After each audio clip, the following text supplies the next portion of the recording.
ഞാൻ ഇന്ന് വന്നിരിക്കുന്നത് നമ്മുടെ ICCന്റെ അവാർഡ് നൈറ്റിലേക്കായിരുന്നു കേട്ടോ. കേരളത്തിൽ തന്നെ നിരവധി ഇൻഫ്ലുവൻസേഴ്സ് പങ്കെടുത്ത ഒരു പരിപാടിയായിരുന്നു.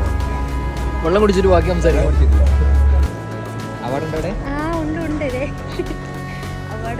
ഇന്നത്തെ ഫംഗ്ഷനിലേക്ക് നിരവധി സിനിമാ നടന്മാരും അതുകൂടാതെ കുറെ ഇൻഫ്ലുവൻസേഴ്സ് പങ്കെടുത്തിട്ടുണ്ടായിരുന്നു. കേരളത്തിൽ 200-ൽ പരം ഇൻഫ്ലുവൻസേഴ്സിന് ഇന്ന് അവാർഡ് കൊടുത്തിട്ടുണ്ടായിരുന്നു. എനിക്കും ഒരു ചെറിയൊരു അവാർഡ് ഇന്ന് കിട്ടിയിട്ടുണ്ടായിരുന്നു കേട്ടോ. ഫുഡ് കഴിക്കാൻ വന്നാണ്. ഫുഡ് മുഖ്യം. എല്ലാവരും വരുന്നുണ്ടിരിക്കാൻ ഇവിടെ ഒരാളെ സ്വന്തം ഫോട്ടോ കണ്ട് ആസ്വദിക്കുകയാണ്. ഫുഡൊന്നും കഴിച്ചില്ല. പക്ഷേ ICCയിലുള്ള മെമ്പേഴ്സിന്റെ പരസ്പര സ്നേഹം എന്താ നിങ്ങൾ കണ്ടോ? ഫുഡിനൊക്കെ വലിയ വരി ഉണ്ടായിരുന്നു. അപ്പൊ ആദ്യം ഫുഡ് കിട്ടിയ മച്ചന്മാരൊക്കെ വാരി കൊടുക്കുകയാണ് പരസ്പരം അങ്ങോട്ട്. അധികം താമസിക്കാതെ ഫുഡൊക്കെ കിട്ടിയിട്ടുണ്ടായിരുന്നു. നല്ല അടിപൊളി ഫുഡായിരുന്നു. എനിക്ക് ഒത്തിരി ഇഷ്ടപ്പെട്ടു. അവിടുത്തെ പായസം ബിരിയാണി ആയിരുന്നു എനിക്ക് ഏറ്റവും കൂടുതൽ ഇഷ്ടപ്പെട്ടിട്ടുണ്ടായിരുന്നത്. ഫുഡൊക്കെ കഴിച്ച് കൈ വാഷ് ചെയ്യാൻ പോയപ്പോഴായിരുന്നു അവിടെ നോക്കിയപ്പോ നല്ല രീതിക്ക് മഴ ഉണ്ടായിരുന്നു. കൈ വാഷ് ചെയ്യാൻ പോയപ്പോ നല്ല മഴയായിരുന്നു. ഡിസ്കഷനിലാണ് അവിടെ നടന്നുകൊണ്ടിരിക്കുന്നത്.